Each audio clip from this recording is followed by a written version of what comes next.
Okay, all right. So for the issue investigation, we have changed it slightly for part B based on what was on up on Moodle. Now I've just updated that and I'm going to put it back up on Moodle with the following changes. And I've just noticed, sorry, I'm a little bit, I wouldn't say OCD, but I just like keeping things nice and neat. And neat is nice. All right. Okay, so these are the conditions that I sent out to you in the email last week about the issue investigation. You will have 120 minutes, which is 2 hours of supervised time to write a draft report. And I'm just going to put the word draft because I really want to emphasize that this is a draft, okay? So the issue investigation will be typed on a computer rather than handwritten because it's just easier to type things out. You don't have to worry about mistakes and all of that. And most of you guys are really good at typing quite fast anyway. Now, you're not allowed to have internet access during this 2 hour period, okay? So you shouldn't be doing any researching when you go into this 2 hour period. You should have everything ready to go, already in front of you, printed out, highlighted, and I'm going to talk about that in the lesson today. Okay, so that leads on to my next stop point. You need to bring all resources in with you that are highlighted, annotated, and printed, ready to start writing your draft. Now, when I say no handwritten notes allowed, you're allowed to bring in your resources that have handwritten like notes on them. But what I don't want you to bring in is like a rough plan of your issue investigation that you've written out and you're just going to copy that over. Okay, because the purpose of this draft is to make sure that I know that you know how to write up an issue investigation under a timed or under a supervised environment. Okay, so you should already be coming into this draft, this 2 hour period, with a very good plan of exactly what it is that you're going to write for your issue investigation. And I'll be going into how do you do that. And there's actually some resources up on Moodle as well.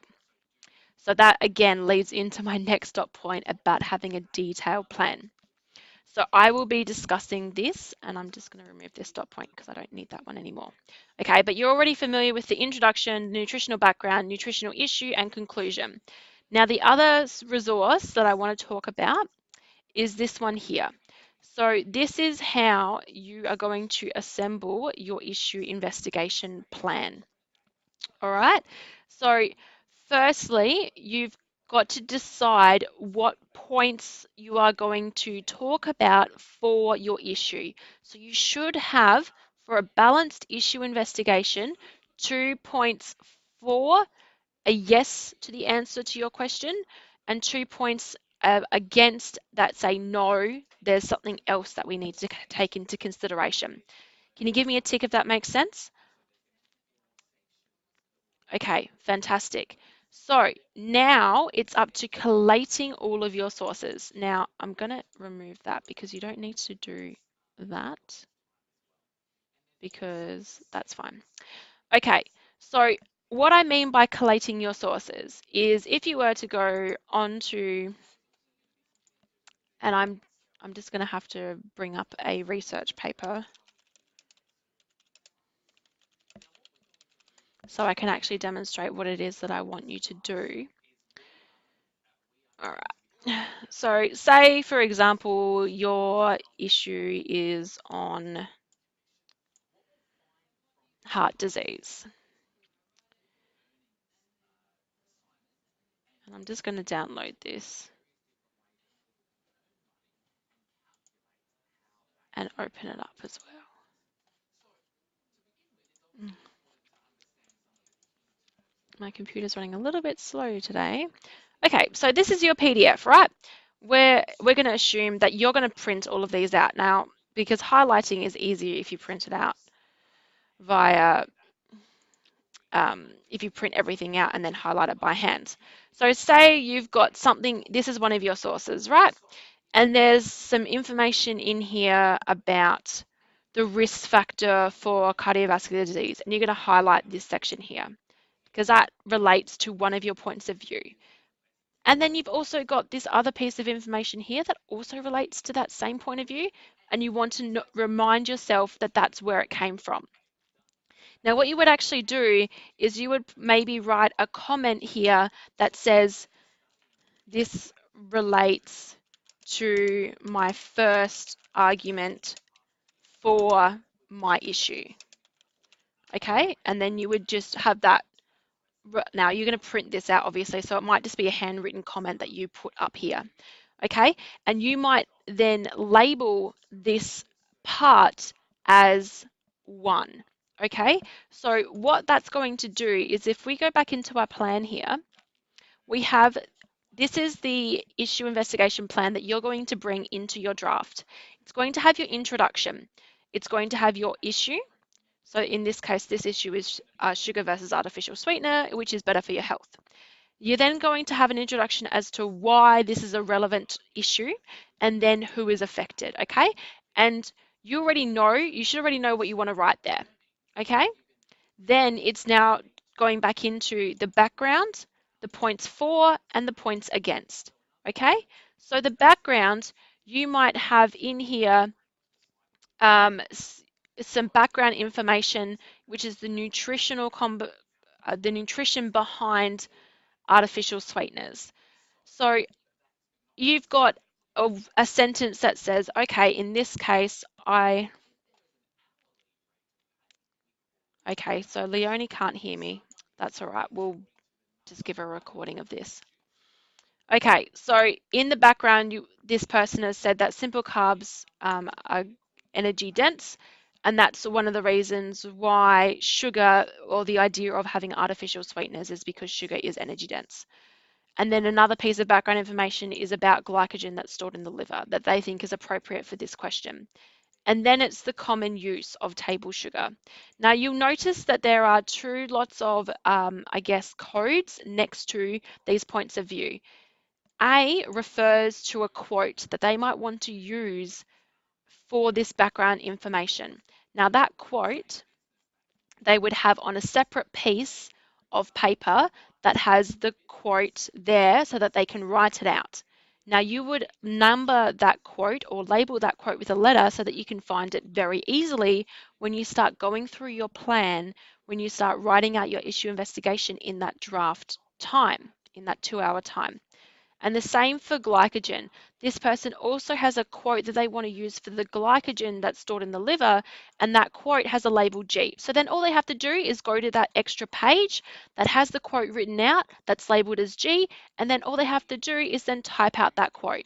Okay, so then they've got the common use of sugar. Now they want to use one of their sources to reference that common use of table sugar, because that's what you should be doing for your background as well as for your points of view.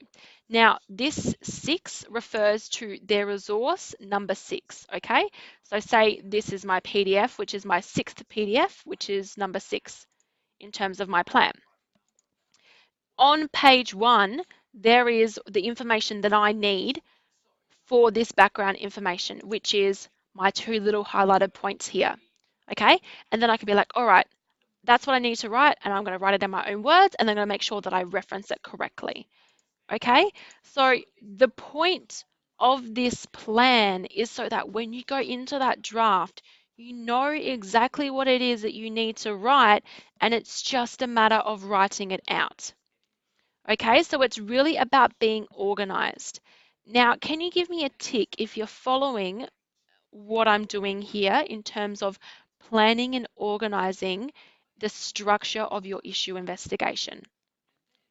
Okay, so if we go now into our points of view, so we've moved on from our background and we've moved into our points of view. So the first point of view for sugar is that it has a really sweet taste.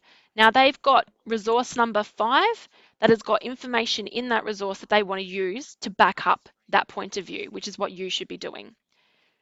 The next point of view is that it acts as a preservative, and their source number 3 has information they can then reference, as well as a quote that are going to use to back up that point of view.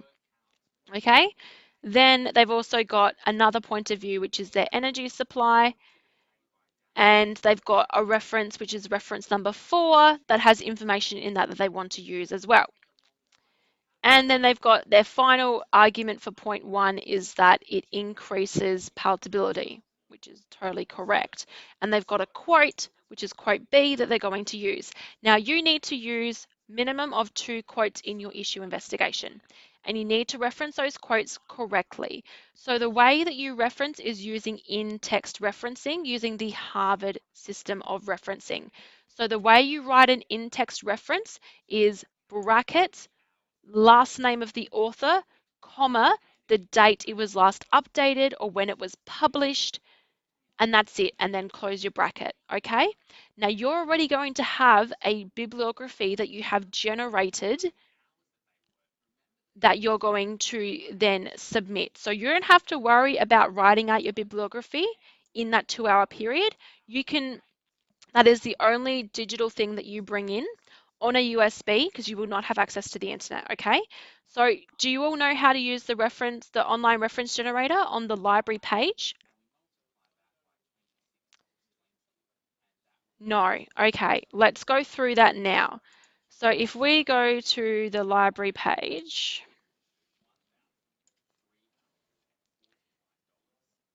okay. Oh no, I didn't want that.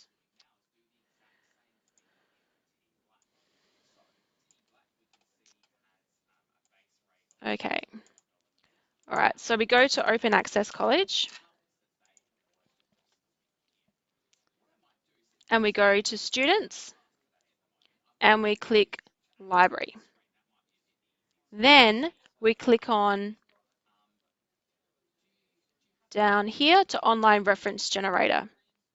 You want to click Senior Bibliography because we're in Senior, and these are all the different sources of information that you can use and then how to reference them correctly. So say you've got a, well, let's have a look at the most common ones. Most common one is a web page with an author. So you just open that one up and we'll look at an article, a newspaper article with an author perhaps, and maybe we want to look at,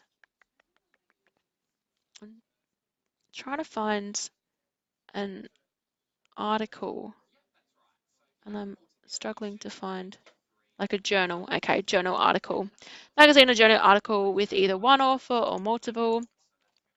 And it's just a matter of going in and filling out all the criteria in these boxes. Once you've done that, you just click Create Citation and a little pop-up box will appear that has a citation that is correctly referenced. That'll look something like this. You then copy and paste that into a Word document and there is your correctly referenced a reference for that article that you're using. Okay, now it's best when you're creating your bibliography that you give each reference a number. And that's what in your plan that I've got over here, that's what these numbers refer to. So reference 1 should not only be the number 1 source, but it should also, you'd have your bibliography on a separate page and that reference would be numbered 1 as well, so that everything is the same. All right. Is everyone following in terms of how to organize your references now? Okay, all right. And then it's literally just a matter of organizing yourself. Having, again, these are the main arguments, but it's just, sweet taste, energy supplies, no, artificial sweeteners. There's one point against is that it doesn't have weight gain. You can't get type 2 diabetes from artificial sweeteners, whatever. But it's just, so this is just very brief, and obviously you're then going to write paragraph around this point of view using your references and using your quotes. Okay, now you can use images as well, and what you would do is you would bring those images in on a USB onto the computer that you're planning on using in that 2-hour period, because again, you will not have access to the internet. So you can add in images in your draft, but they have to be brought in on a USB. The same with your completed bibliography that you generate before you go into that 2-hour period, because one, you're not going to have access to the internet, so you can't even generate it using the online reference generator anyway. And you don't want to be wasting time generating the bibliography anyway in that 2-hour period. So this is what you will bring in. This page, this one page here, and I've got the template for you to use down here, plus a separate page that includes all of your quotes and paraphrases that have a a letter assigned to them. And then you have your bibliography on a separate page that has all of your references correctly referenced and numbered as well. Okay, so this is an incredibly detailed plan that you will then execute, in that 2-hour drafting period. Now, I will give you feedback on that draft, and you then have a week to fix it up in your own time, in unsupervised time. The reason why we get you to submit the draft in a supervised condition is that SACE requires us to say that we know that the work that you have submitted is your own. And this is the perfect way to guarantee that what you are writing about is your own work. Okay, that's why we have to do it under a supervised condition. So that is it for the issue investigation. Do you have any questions about the plan for the issue investigation as you'll be doing it next week? Okay,